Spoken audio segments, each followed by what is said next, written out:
Star Citizen is a very interesting game and comes with a lot of different possibilities. In this video I'm going to take a look at a range of missions using the brand new Tobii Eye Tracker 5. Now the Eye Tracker 5 affords people both the ability to use eye tracking as well as head tracking within the game, and this brings with it a great deal of potential.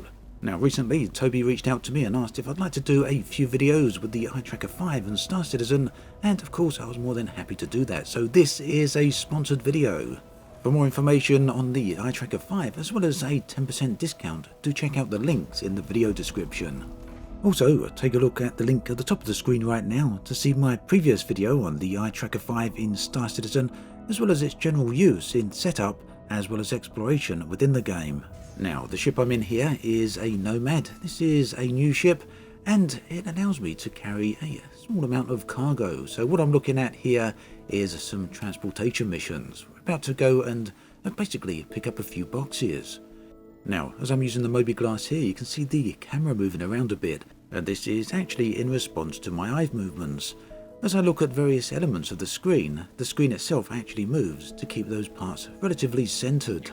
Now, the movement here is relatively subtle, I'd say. It's not too dramatic, although this can be changed within the Star Citizen game settings. As I leave the hangar here, you can see the head tracking in motion, and this is great for situational awareness. The hangar door is nearly wide open there. It'll be time to ascend and depart, and really you want to do this as quick as possible, because if those doors shut, then there's a very distinct There's a distinct possibility that you might get caught inside of them. And by the way, in case any of you are wondering, I found the Nomad a very nice ship to actually fly. The ship itself has a rather neat design. It's familiar to ships from other games, but nonetheless there are its own unique elements. Talking of which, the cargo hatch on the back was very unique, I found, and we'll see that further into the video in just a moment. So the mission that we were looking at was a delivery mission. We'd get a reasonable reward for this, 8,000 UEC. And for this particular mission, we'd need to collect and deliver 3 different packages. And again, as I'm looking at the interface here, you can see how the eye tracking actually plays a little part in how we interact with the screen itself. Now, for this mission, the packages were at 3 different collection points, and they need to all be collected and taken to a single drop-off point. The first box then was on planet Hurston, and as I was right there, this one was the obvious choice to go for first. Right nearby and easy to get to, and look at the planetary surface there, looks great. Now, as I mentioned in my previous video, the situational awareness you get from the Eye Tracker 5, specifically the head tracking component right here, helps with landing the ship. A little bit of a heavy landing there, but it lets us see where the ground is, so very much a help. And of course, as we're walking around, we can move our head independently of our bodies. So walking forward, using the mouse to basically turn, we can still turn our head independently of our body, allowing us to track the environment. Now inside the base we got the NPC there. We don't need to talk to him, fortunately. The box we need to collect is over on the right, and I stopped for a moment there just to take in the view of my ship, which just so happened to be parked right outside the window. So here is the package. We need to take this back to the ship and eventually deliver it to the drop-off point. Now, I found the Nomad to be particularly interesting in terms of its cargo. The cargo hold is on the back here, and like a pickup truck, it's completely exposed to the environment. So once your cargo is placed, you can close the cargo hatch, and basically it just lifts up at the back there. Again, like I say, very similar to a pickup truck. People may be wondering why the cargo doesn't fly out, but keep in mind these ships do have artificial gravity, and it's very likely that some sort of magnetic equipment is being used there. Landing gear retracted. So that was the first box out of the way. The next box was on one of the moons very nearby, the third box on another moon. And just a nice little fly over here, giving us a nice bit of a view of the local scenery. Lovely stuff. Now, Star Citizen does have a reasonable range of missions at the moment, so we've just done a delivery mission. The next thing I wanted to do was a combat mission. Now, of course, situational awareness is all important when it comes to combat, and although I'm no great combat pilot, I'll take every assistance that I can get. And for those of you who are great combat pilots, I'm sure you'll find great use for head tracking. Now, when moving into combat, the Aegis Vanguard Warden is a stunning looking ship. Not only is it a great looking ship, but it's heavily armed as well. So perhaps a little bit overpowered for what I want to do here, but you know what? Why not? So there's a variety of combat missions I could take on here. One option was bounty missions. These were relatively recently introduced. The other is mercenary missions. And just a little side note here, look how we can lean into the display panels here with using head tracking. So the Eye Tracker 5 does use a full 6 degrees of freedom, meaning that we can basically not only look in any direction, but also position our body in any direction, and the in-game camera will follow. And again, we just need to get it out before the place shuts. Messing around a little bit too long on the ground there. Now, in Star Citizen, I had a number of options here when it comes to combat. We could do a bit of PvP, something most people will know who watch my channel for a long time I really don't get involved in. The other option, of course, is the relatively recently introduced bounty missions, or of course a mercenary mission. Mercenary missions sound like more fun, and of course they have a reasonable payment here, but it also means we need to commit a crime in order to do them, or it's possible we need to commit a crime depending on the actual target. Fortunately then, the target wasn't too far away, so a relatively short jump in quantum travel here, and I was then more or less right on top of the target. Well, not quite right on top of them, we needed to travel a little bit further, but nothing too serious. We can use another one of the beacons here to get a little bit closer.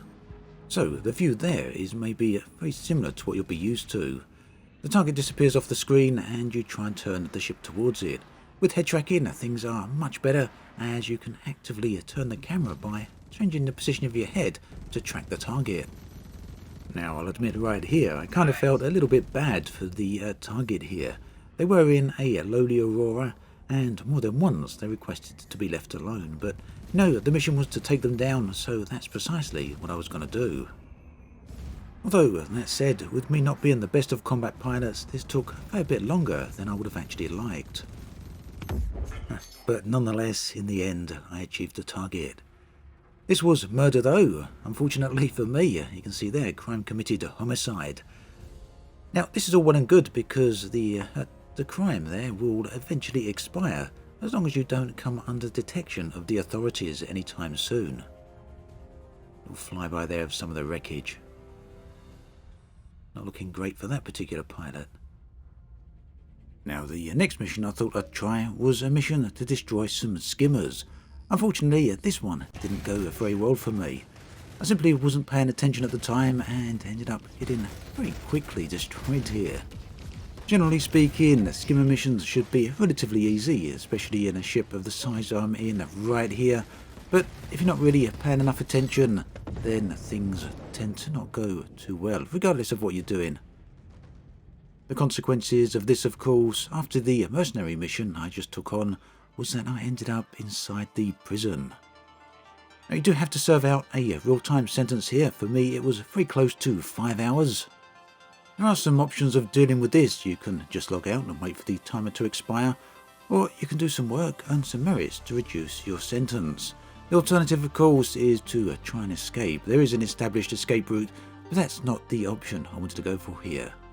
Now, when walking around the prison, the environment is another opportunity to really appreciate what the Eye Tracker 5 brings.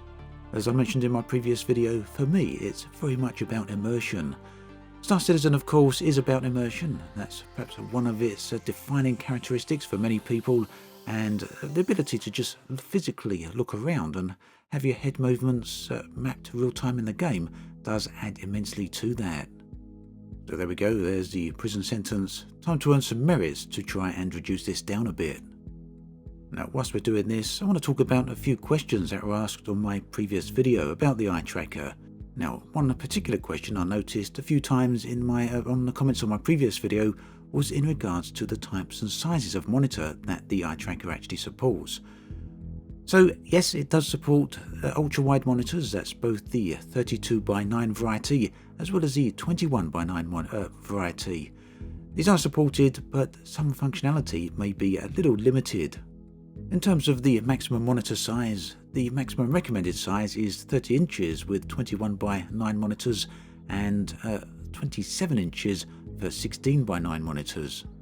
Now, you can use larger monitors or perhaps even TVs.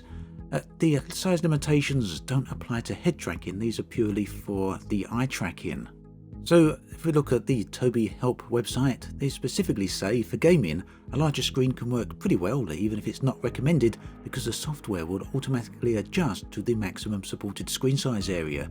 So please keep in mind that the tracking area will be centered, and we therefore cannot guarantee good accuracy performance outside of that area, and that's for monitors beyond the supported size. So yes, it will work. Regarding other head trackers, how does it compare? Well, the Tobii Eye Tracker has an advantage. It's both an eye tracker as well as a head tracker, and there is another advantage which is very convenient. You don't need to wear any attachments or anything like that. As soon as you've got the device connected to your computer and configured, you're good to go. It really is that simple, so very convenient. And as you can see from my previous video, which I will link in the video description, the device is very responsive as well. And that rock there looks like it's about to blow very soon. What will happen is this will blow into chunks. We can then collect them and hand them in, earning ourselves a few merits. And there we go. So yes, the Eye Tracker 5 works very well with Star Citizen. Another question I noticed in the comment section is, does the Eye Tracker 5 work with other games? There's a huge list of other games. You can see the link in the video description on the screen right now. You can see just a few of those. And new support for new games is being added all the time. One game in particular I was asked about was Microsoft Flight Simulator. Now, Tobii say this isn't supported right now, but currently there is a list available that the community can interact with and vote on. So if there's enough votes for any particular game, then there's a good chance that support may get added. And there we go, there's the exit. Now, anyone who's watched my YouTube channel for a while and would have seen me in other games will know I'm very easily lost. In fact, I'd get lost in a paper bag, or so I'm often told. So yet the head tracking here did afford me some extra sensory awareness, basically making it that little bit harder for me to get lost. All the details you need on the Tobii Eye Tracker 5 are available in the video description. Do check out those links. As always, thanks for watching, and I'll catch you guys and girls next time.